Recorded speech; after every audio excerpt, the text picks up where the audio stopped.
So ప్రస్తుతం మనం ఇప్పుడు ఎస్ఆర్ఆర్ తోట పరిధిలో అవుతున్నాం. ఇక్కడ మనం చూసుకున్నట్లయితే డ్రైనేజ్ వాటర్ ఏదైతే ఉన్నాయో వాటర్ 4 డివిజన్ల వాటర్ అంతా కూడా ఇక్కడ వచ్చి చేరుకొని ఎవ్రీ టైం వర్షం ఎన్నిసార్లు వర్షం పడితే అప్పుడు ప్రజల ఇళ్లలోకి నీళ్లు ప్రవేశించడం అయితే జరుగుతుందంటూ కూడా ఇక్కడ కాలనీ వాసులు అయితే మనతో పాటు అయితే చెప్పడం జరుగుతుంది. ఇక్కడ మనం చూసుకున్నట్లయితే అక్కడ చెత్త అంతా కూడా చూడొచ్చు. కనీసం మున్సిపల్ అధికారులు అయితే ఇప్పటి వరకు కూడా దీన్ని పట్టించుకోవట్లేదు. ఆల్రెడీ కంప్లైంట్ ఇచ్చినప్పటికీ కూడా ఇప్పటి వరకు ఎలాంటి రెస్పాన్స్ లేదు. గత 5 సంవత్సరాల నుంచి ఇదే పరిస్థితి ఏర్పరచుకున్నట్టయితే ఇక్కడ మనతో పాటు అయితే ప్రజలు అయితే చెప్పడం జరుగుతుంది. దీనికి సంబంధించిన పూర్తి వివరాలను మనం ఇక్కడున్న కాలనీ వాసులతో మాట్లాడే ప్రయత్నం చేద్దాం. ప్రస్తుతం మనతో పాటు అయితే బాధితులు అందరూ కూడా రావడం జరిగింది. ఒకసారి వాళ్ళతో మాట్లాడదాం. చెప్పండి, అసలు ఎలాంటి సమస్యలు ఎదుర్కొంటున్నారు మీరు ఈ వర్షం? మేడం, మేము 5 ఇయర్స్ నుంచి వెళ్ళి చూస్తున్నాము. ఇదివరకు ఏంటంటే ఇది 4 డివిజన్లు. ఇక్కడ మన మిల్స్ కాలనీ పోలీస్ స్టేషన్లో స్టార్ట్ అవుతుంది, అగర్తలు అంటారు. ఈ కుంటలన్నీ ఉండేసరికి అప్పుడు స్టెప్ బై స్టెప్ ఒక కుంట నిండి ఇంకో కుంట నిండి అట్లా వాటర్ ఇంకుంటూ బయటకు వచ్చేసరికి బాగుండేది. కానీ ఇప్పుడు అన్ని బొందలన్నీ కూడిపేసేసరికి ఆ కుంటలన్నీ కూడిపేసేసరికి డైరెక్ట్ పడ్డ ఫ్లో అక్కడ పడగానే ఒక 10 నిమిషాల్లో ఇక్కడికి వచ్చి ఉంటున్నాయి. ఈ ఉండడం వల్ల దీనికి మున్సిపాలిటీ పుట్టిన కాంచెలు అంటే దాదాపు 1950 నుంచి కావచ్చు ఇక్కడికి వచ్చి ఇక్కడి అవుట్లెట్ లేదు. మున్సిపాలిటీ వాళ్ళు ఇంతవరకు అవుట్లెట్ ఏర్పాటు చేయలేదు. ఈ 4 డివిజన్ల నీళ్ళు వచ్చి ఇక్కడనే అవుతున్నాయి. సుమారు 30 ఫీట్ల వెడల్పున వచ్చిన నీళ్లు ఈ 5 ఫీట్ల నాలాకి వెళ్ళి పోలేక చాలా ఇబ్బంది పడి బ్యాక్ ఫ్లో వచ్చేసి అంత కాలనీ అంతా మునుగుతున్నది. ఒక్కొక్కరి ఇళ్ళల్లో 4 ఫీట్ల నీళ్ళు వస్తున్నాయి. వచ్చి మినిమం 3-4 లక్షల నుంచి వెళ్ళి ఒక చిన్న మధ్యతరగతి కుటుంబానికి 50,000 రూపాయలు నష్టం అవుతాయి. వర్షాకాలం వస్తే ఎవరు పడుకోనట్లేదు. ఏ టైంలో వచ్చినా కానీ ప్రాణాలు అరిచేత పెట్టుకొని ఉండాల్సి వస్తుంది. ఇంకా కొంత డౌన్ ఏరియా వాళ్ళు అయితే పోయి అక్కడ కొంత సంఘాలకు రూమ్స్ ఏర్పాటు చేస్తే అందులో బస వేస్తున్నారు. మేము ప్రతిసారి కూడా కంప్లైంట్ చేస్తున్నాం. యాక్చువల్గా దీని వెనకాల పార్క్ ఉంది. ఏ డెవలప్మెంట్కి నోచుకుంటలేదు. ఎస్ఆర్ఆర్ తోట ఏ డెవలప్మెంట్ నోచుకుంటలేదు. అది ఇక్కడ పార్క్ ఉన్నది. ఈ అవుట్లెట్ కూడా చక్కగా బయటికి వెళ్ళాలి. ఇట్లా ముందుకెళ్ళి 60 ఫీట్ నుంచి వెళ్ళి మేడం రోడ్డు 60 ఫీట్ కనుక బయటికి వెళ్తే ఈ డైరెక్ట్ పోతే బొందివాకు పోతే డైరెక్ట్ నీళ్ళు. అట్లా కాకుండా వాటిని అడ్డం తీసుకొచ్చి ఈ నాలలో ఇరికియడం వల్ల ఈ చెత్త జామ్ అయ్యి ప్రతి సంవత్సరము మాకు ఇదే గోస అవుతున్నది. మే నుంచి మేము కంప్లైంట్ చేస్తున్నాము.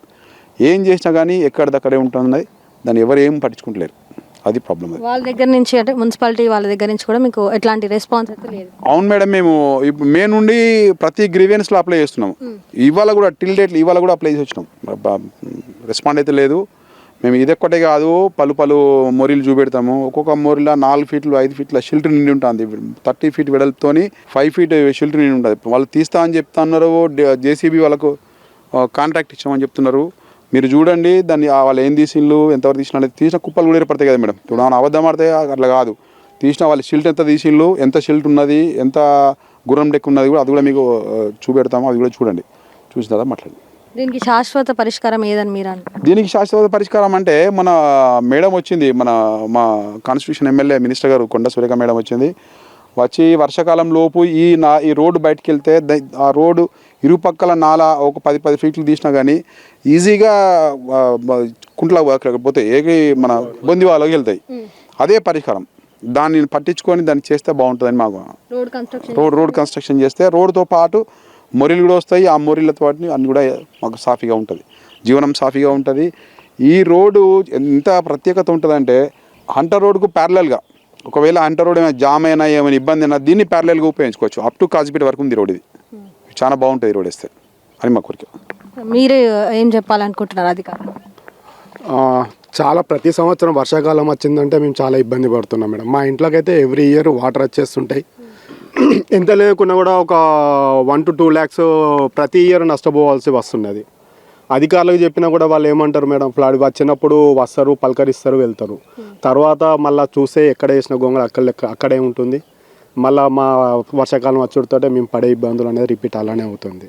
వస్తున్నారు, పోతున్నారు, కానీ పరిష్కారం అనేది చూపించట్లేదు మేడం. దీనికి మీ ద్వారా మేము కోరుకుంటున్నాం అధికారులు దయచేసి పరిష్కారం చూపించాలని. ఇంతకుముందు మా కాలనీ వాసుడు చెప్పినట్టుగా 60 ఫీట్ రోడ్ అనేది ఎక్స్టెండ్ చేస్తే దాని ఇరువైపులా డ్రైనేజ్ కూడా ఎక్స్టెండ్ చేస్తే ఈ వాటర్ అంతా పోయి బొందివాగులో పెడితే మాకు ఇలాంటి ఇది పోయి నీటి ముంపు ప్రాంతం కాదు సార్ ఇది. మేము వచ్చి చూస్తున్నాం ఇక్కడ చాలా 30 years నుంచి 40 years నుంచి ఇల్లు కట్టుకొని ఉన్నారు. వాళ్ళే చెప్తున్నారు ఎప్పుడు మాకైతే వాటర్ రాలేదు, ఈ 5 years నుంచే ఇలాంటి ప్రాబ్లం ఫేస్ చేస్తున్నామని కూడా వాళ్ళు చెప్తున్నారు. దయచేసి ఇది మాకు కొంచెం ఈ పరిష్కారం అనేది చూపించగలరని కోరుకుంటున్నాం మీ ద్వారా మేడం. ఈరోజు కూడా మేము ఈ సమస్య గురించి గ్రీవెన్స్లో ఇవ్వడం జరిగిందండి. కాకపోతే ఇక్కడ ఈ చివరికి రోడ్డు లేకపోవడం వల్ల కూడా ఈ డ్యామేజ్ అంటే వేస్టేజ్ అంతా కూడా ఇక్కడికి వస్తుంది. వేస్టేజ్ అంతా కూడా ఈడికి వచ్చి ఈడ ఆగేసే వరకు ఆ వేస్టేజ్ని కూడా మున్సిపాలిటీ వాళ్ళు దాన్ని శుభ్రం చేయకపోవడం వల్ల కూడా కొంత వాటరు వర్షాకాలం రోజు అది ఎదురుగా వచ్చి ఇళ్ళలోకి వచ్చే అవకాశం బాగా ఉంది. పోతే ఈ రోడ్ అనేది కంప్లీట్గా పోవాలి. పోతే ఈ మున్సిపాలిటీ వాళ్ళు డ్రైనేజీని శుభ్రం చేయాలి దానికి. ఇప్పుడు అవతలి బాజు మాత్రం చాలా ఇబ్బందిగా ఉన్నది. ఈ వాటర్ అనేది ఈ వచ్చే ఈ 5 ఫీట్ల వాటర్ కూడా అది ఫేర్గా వెళ్తలేదు, అది బయటికి వెళ్ళడం లేదు. అంటే ఇట్లాంటివన్నీ కూడా ప్రాబ్లమ్స్, చిన్న ప్రాబ్లమ్స్ కూడా వాళ్ళు ఎవరు పట్టించుకునేటువంటి అవకాశం లేదు. దయచేసి అధికారులు కూడా దీన్ని దృష్టిలో తీసుకొని మాకు ఈ నీటి సమస్యను అంటే ఈ వంపు సమస్యను తొలగించాలని వినవించుకుంటున్నాం. సో ఇక్కడ మనం చూసుకోవచ్చు, ఆల్రెడీ వాళ్ళు మున్సిపాలిటీలో కూడా కంప్లైంట్ ఇవ్వడం జరిగింది. మేయర్ నుంచే కంప్లైంట్ ఇచ్చుకుంటూ వస్తున్నారట. కానీ ఇప్పటి వరకు అయితే వాళ్ళ దగ్గర నుంచి ఎట్లాంటి రెస్పాన్స్ లేదు.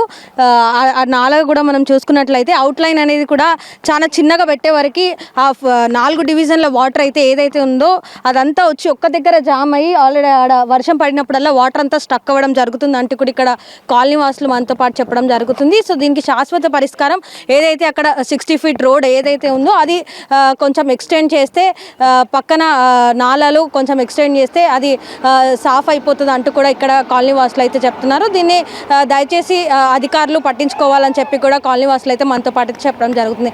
కెమెరా పర్సన్ ఓం ప్రకాష్తో సంతోషి, NSN వరంగల్.